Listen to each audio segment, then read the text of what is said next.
Hello everyone, good morning সবাইকে। আমার একটা নতুন ব্লগে তোমাদের সবাইকে ওয়েলকাম। শুনেছি সময়ের সাথে সাথে নিজেকে পরিবর্তন করতে হয়, তাই সেই পরিবর্তনের তাগিদে আমিও আজকে সকালবেলা তাড়াতাড়ি ঘুম থেকে উঠে গেছি। দেন ব্রাশ করে নিলাম, আর প্রথমেই সকালটা শুরু হয় এক ছোট্ট হলুদের টুকরো দিয়ে।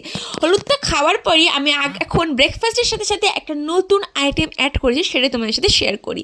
বিট, গাজর আর আমলকি এটাকে এক গ্লাস জল দিয়ে ভালো করে মিক্সারে পেস্ট করে নিই। দেন যে পেস্টের যেই জুসটা বেরোয় ওটাই আমি এক গ্লাস নাক কান মুখ বন্ধ করে ঘট ঘট করে খেয়ে নিই গাইস, কারণ এটা খেতে খারাপ হলেও এটা শরীরের জন্য খুবই উপকার। দেন আমি করে নিই স্নান, আর স্নান করার পর আমি ভাবি এবার আমাকে কী করতে হবে। এবার আমি ঝটপট করে রেডি হয়ে নিই গাইস, কারণ অলরেডি সকালবেলা আমি ঘুম থেকে উঠি 7টার সময়, আর আমাকে যেতে হয় 8:30টার মধ্যে একটা জায়গায়। কোথায় যেতে হয় দাঁড়াও লাস্টে বলছি।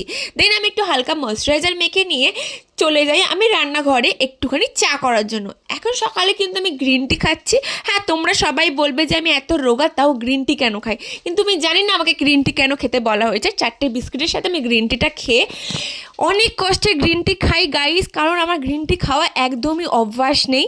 দেন আমি গ্রিন টি খাওয়ার পর আমাকে স্যার নিতে চলে আসে। স্যারের বাইকে বসে বসে কয়েকটা ড্রাই ফ্রুটস খেতে খেতে আমি সোজা চলে যাই আমার ট্রেনার মানে কুন্তলদার জিমে। আর এটাই হলো সকালের আমার রুটিন। তো আজকের মতো টাটা, দেখা হচ্ছে নতুন কোনো ব্লগে।